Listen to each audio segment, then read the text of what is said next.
တရားဥပဒေစိုးမိုးရေးနဲ့တဲ့ဖွံ့ဖြိုးတိုးတက်တဲ့လုပ်ငန်းတွေကတော်လှန်ရေးတပ်ဖွဲ့တွေကြောင့်ရပ်တန့်သွားတယ်ဆိုပြီးတော့ဒူးချုပ်ကျော်စွာလင်းရနေပြီးသူ့ရဲ့တက်တွင်းမှာပြောဆိုတာတရားဥပဒေစိုးမိုးတဲ့လုပ်ငန်းတွေနဲ့ဖွံ့ဖြိုးတိုးတက်တဲ့လုပ်ငန်းတွေကတော်လှန်ရေးတပ်ဖွဲ့တွေကြောင့်ရပ်တန့်သွားတာမဟုတ်ဘဲနဲ့စစ်တပ်က2021ခုနှစ်မှာလက်နက်အားကိုးနဲ့နိုင်ငံတော်အာဏာကိုလူတဲ့အချိန်ကစပြီးတော့အလုံးရက်တန့်သွားတာပဲအဲ့ဒါလူတိုင်းသိတယ်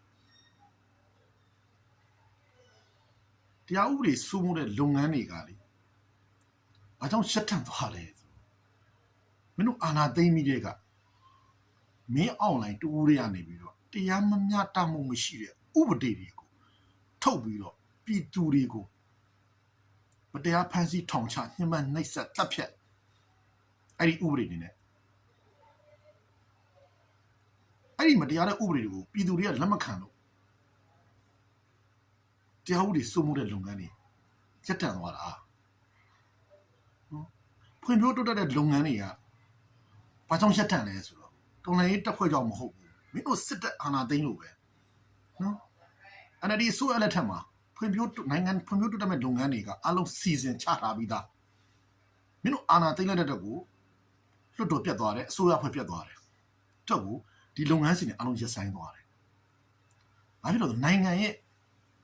စီးပွားရေးကျဆင်းသွားတယ်နိုင်ငံတကာရဲ့ယင်းနှိမ့်ညွတ်နှံမှုတွေတဖြည်းဖြည်းထွက်ခွာသွားတယ်နိုင်ငံရဲ့အင်အားဖြစ်တဲ့လူငယ်တွေတန်းနဲ့ချီပြီးတော့နိုင်ငံပြင်ပအောင်ထွက်ပြေးရတယ်နိုင်ငံရဲ့စီးပွားရေးကအဲ့မှာထိုးကျပြီးတော့ဖွံ့ဖြိုးတိုးတက်ရေးလုပ်ငန်းအားလုံးရပ်ဆိုင်းသွားတာဖြစ်တယ်တို့ဘာဖြစ်လို့သူများတွေကိုအပြစ်တင်ဝေဖန်တာလဲဟမ်ကိုမျက်ချီကိုမကြည့်ဘူးရွာတွေကိုမီးရှို့တဲ့သူတယောက်ကမိတက်သမားဝစ်စုံဝစ်ပြီးဟန်ဆောင်ပြီးတော့သူများကိုလက်ညှိုးလိုက်ထိုးနေတယ်ဟိုလူမီးရှို့တာဒီလူမီးထိုးတာဆိုပြီးလက်ညှိုးလိုက်ထိုးတာနဲ့မျိုးတူတူပဲဖြစ်နေတယ်